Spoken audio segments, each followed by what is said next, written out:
Well, folks, it's not even 5 in the morning, and I think I woke up everyone in my building because I was moving heavy things that made lots of noise to try to clean up one little tiny corner of my house.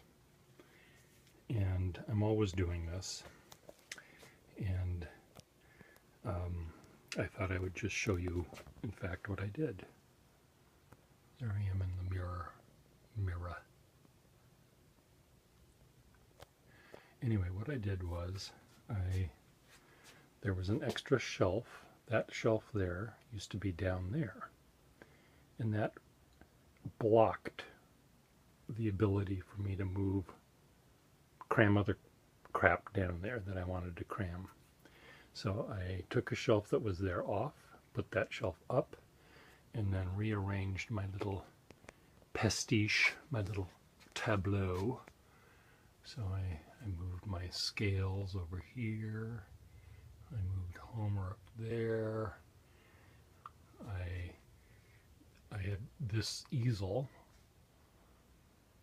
which I didn't move, but I have another easel over there, which you can't see. It's underneath all that other junk. But now that is being held up. This trauma happened. This framed image of the Justice Clarence Thomas font that I designed, and it shows that it's made of pubic hair. And if you don't know what that is about, I mean, it's drawn. I'm sorry, it isn't made of pubic hair, but it's drawn with pen and ink. And it's meant to look like pubic hair because of Justice Clarence Thomas's sense of romance. That was what he was about, sending not quite subliminal messages to his secretaries about wanting sex. He would apply just so plucked pubes onto Coca-Cola cans and deliver them to his secretary. Very romantic. Roses used to work in my day, but he's more modern. In my house, I have, lots of stuff. And in my lots of stuff includes this little puppet, this little marionette. And it's a creepy marionette. It's creepy in so many ways. But its mouth moves, so it can talk when it's on stage. Its hands are very articulated. It has all of its little knuckle joints going on there.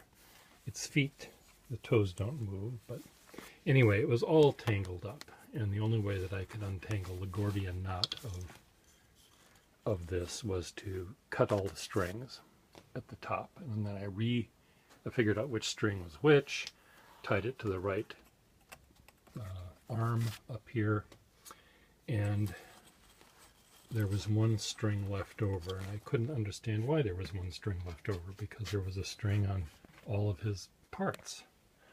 So here's the string, and I lifted it up, and out of his pants comes that.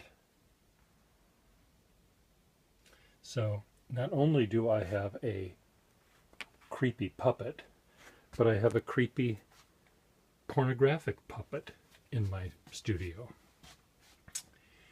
Oh, here's my hat when I do delicate surgery on pens. I put my little doctor's hat with the mirror. Here's a little early warning system. I don't know, I'm going to figure out how that works and torment my poor cat with it. This framed thing up here is Roll of Honor.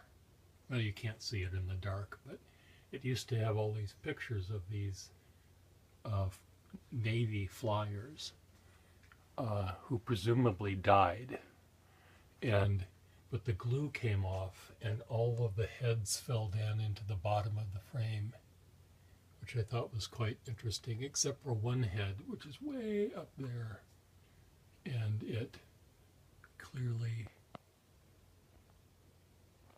is the one that went to heaven. Everyone else went to hell down here at the bottom of the thing.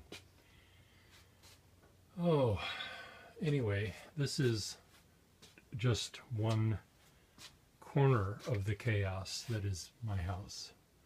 But I thought